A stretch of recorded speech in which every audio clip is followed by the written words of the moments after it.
मुंबईची एक ओळख होती. लोकल ट्रेन, धावपळ आणि डोक्यावर पांढरी गांधी टोपी घालून हजारो डबे पोहोचवणारे डबेवाले.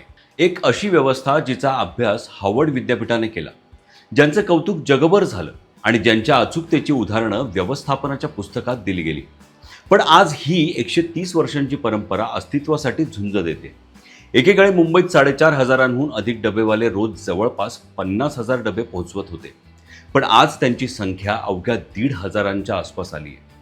कारण कोविडनंतर जग बदललं, ऑफिसेस बंद झाली, वर्क फ्रॉम होम सुरू झालं आणि जे ग्राहक रोज डबा मागवायचे ते आठवड्यातून 2 ते 3च दिवस ऑफिसात जाऊ लागले.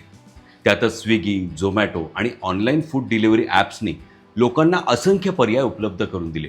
परिणामी अनेक डबेवाल्यांना हा व्यवसाय सोडावा लागला.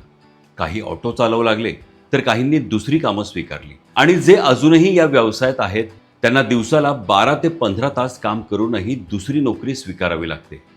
विचार करा, ज्या व्यवस्थेचं जगभर कौतुक झालं ती व्यवस्था आज टिकून राहण्यासाठी संघर्ष करते. हा फक्त डबेवाल्यांचा प्रश्न नाही, हा बदलत्या काळाचा प्रश्न आहे. तंत्रज्ञान, जीवनशैली आणि परंपरा यांच्यातील संघर्षाचा प्रश्न आहे. मग तुम्हाला काय वाटतं? मुंबईच्या डबेवाल्यांची ही अनोखी परंपरा पुढच्या पिढीपर्यंत टिकेल की ती हळूहळू इतिहास जमा होईल?